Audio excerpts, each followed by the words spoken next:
police. They make landing out of those clear pipes look easy in the game. It's way harder to do in real life. But I digress. We can't let something like that stop us from today's video, which is all about ranking Mario bosses. Mario 3D World plus Bowser's Fury is here for the Switch. But since it literally just came out, I haven't played through it yet. But don't you worry, I am planning to review the game for next weekend. Luckily, this game is a remake, so why don't we do a ranking based on the original version on Wii U? Ranking all the 3D World bosses, in fact. Perfect, let's do it. But if you've been watching the channel, you'll know that I've made various ranking videos based on different video game series and sub-series. And now, just about random stuff in video games as well. So hit subscribe if you want to know when the next ranking videos are released, because there are many more to come. And as always, I reveal the next ranking at the end of this one. Okay, let's look at some bosses. Yes, the first ranking on this channel that isn't just ranking video games, but rather ranking things in a video game. And as you can see, we got all the bosses here on screen today. But the one that comes in very last place is actually an old friend of Mario's.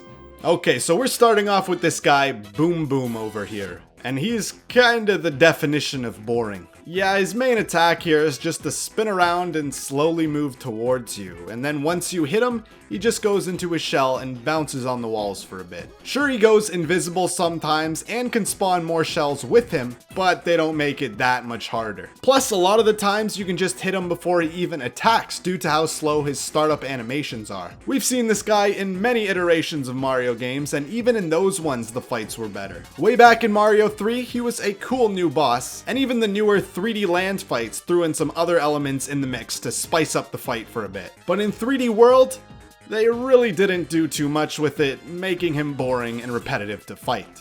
That's really it. Like, technically he's fine as a boss and all, it works, but who's really looking forward to another fight with this guy again?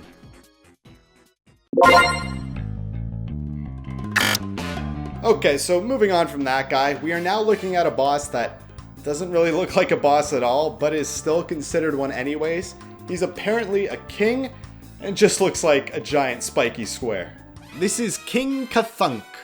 I know, some king he is. Like, his boss battle is designed well enough, but what really puts him down here is how easy he is, especially for being the 5th world castle fight. And without much of a challenge, it just becomes a boring battle. He gives you this perfectly clear red outline as to where he's gonna fall, and lets you have all the time in the world to move away from it. Then once he falls down, take a wild guess as to where you gotta hit him. Rinse and repeat, and that's the battle. He has no other attacks other than that. I barely even had to move for the entire fight. Sure, he does change up how many times he shifts around before falling, but it still doesn't change much. His design is kinda hilarious though. He's just this little square thing with floating Rayman arms that's holding onto this giant spiked square that he uses to hit you. I think a good way to improve this battle would be to remove the red marker and speed up his attack. Then you would actually have to think ahead in order to determine where he is landing from his upward position. But as it stands now, he's not that much of a king.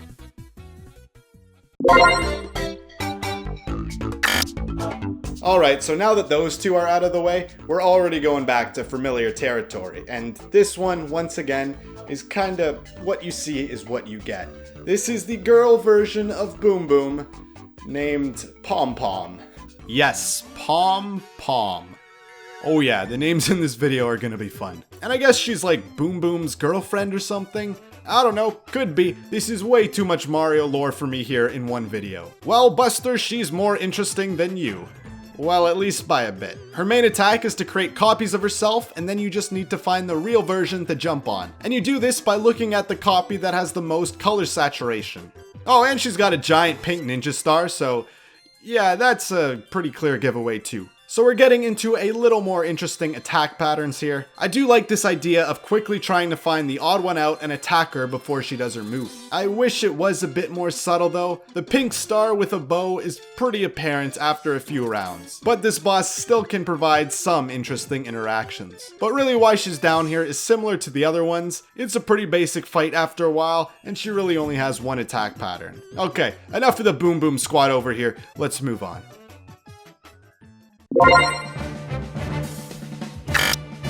So the bosses from here on out, I would say, are a lot more interesting, and not even just in their fights, but their designs as well. I mean, for the most part. So why don't we get into some royal bosses here, the one that looks like a knight. Or Prince Bully is what he's known as. You know those guys that have been trying to knock you off the ledge for all those years? This guy's the leader of them. And I bet he's pretty pissed at you for killing all his minions. He charges at you, throws fireballs, and you defeat him in a similar way like the bullies. By pushing him right back and showing him who's the strongest. Strongest Italian guy. But as you can see, there's no lava around here, so where are you supposed to knock him into? Well, these pipes are the answer, and this part's pretty funny. You squish him down into the pipes, in which he'll turn into a can and lay there helplessly. Then you come along and give him a big ol' kick, and he plinks all around the room. This battle doesn't have all that much to it, but it's entertaining and satisfying in the way you attack him. I kinda like his design too. He's a bull mixed with a shiny silver knight. And he's got that old, scary furnace monster look to him with his cage. He even shoots fireballs to support that design.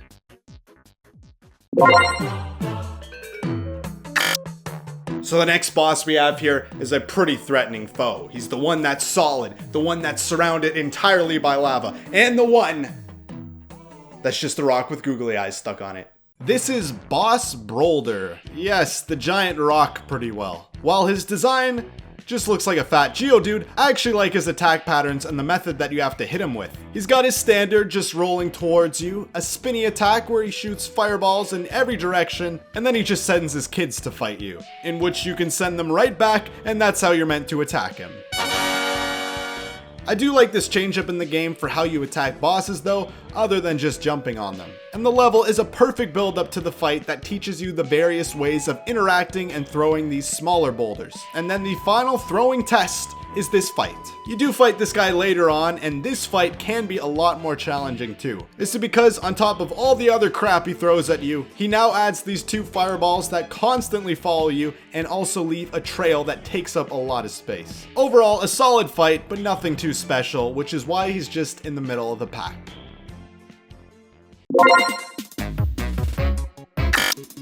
So in this video, we talked a lot more about kings and princes than I expected from a Mario 3D World ranking. But now we come to the last king battle, and he's known as the Hissocrat.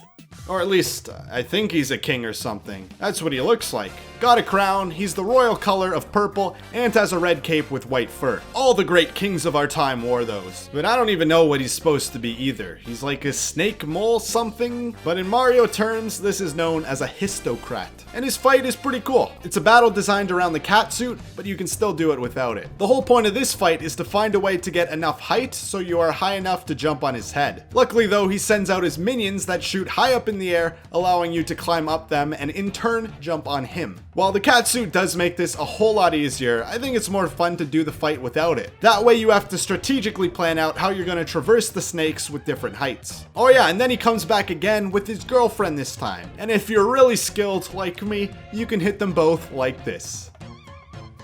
Ah, that's the wrong clip. Yeah, there we go. And that's just satisfying to do.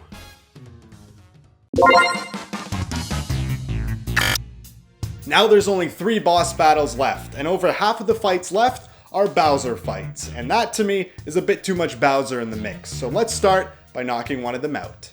Ah, yeah, we got Bowser, and he's looking pretty decked out at the moment in his sweet new car. In this battle, you're following behind his ride while he breathes fire at you and throws these, well, soccer bombs, I guess. Luckily though, he forgot that Mario was Italian and knew a thing or two about soccer, so you can just kick those balls right back. And this all just makes for an interesting and fun boss fight. You have to line up Mario correctly with the ball so you can send them right back at him at the right angle. And doing this all while avoiding the lava and all the other spikes on the floor. There are 2 battles where you fight him like this in the 1st and 7th worlds. And the second is definitely a lot more fun, just because there are a lot more things to look for and take into account when fighting. The first one is a lot more simpler, and honestly, had it just been the first fight, it probably wouldn't have been up so high. Also, I can appreciate this guy's dedication to his car without abandoning ship. Spikes in the way? Who cares? Or a wheel that's literally fallen off? Psh, that's just a scratch. We literally have to collapse the ground under him to remove him from his car.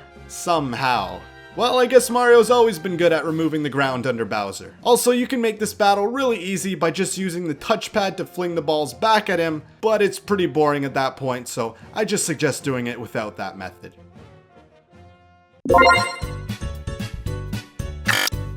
Okay, so now we're down to just 2 fights left. A cat Bowser or a silver clown. Come on, you can't expect Bowser to lose to the clown, right? Clowns! They can be many things, but I bet you haven't seen a clown like this before. It's a giant, blubbery, squishy, eye-glowy, silver clown guy. Technically, his name is Motley Bossblob, but I like my name better. This battle is actually pretty fun, plus it uses my favorite power-up in the game, the double cherry. You have to dodge around him for a bit while he jumps around, and then wait for him to bounce too hard until he breaks into little pieces. Then just chase him down as he runs really fast and hit him. But the thing is, while you chase him, he'll spawn like an army of silver blobs to come after you. And I don't know, it's so entertaining just bouncing all over them without even touching the ground. Like you're surfing on blobs. And then they even throw the double cherry into the mix, which just creates even more chaos. Now you have to keep track of your different Marios while keeping track of all these different blobs that you have to jump on. There's a lot of things to keep you focused, and just a lot of great elements to this fight.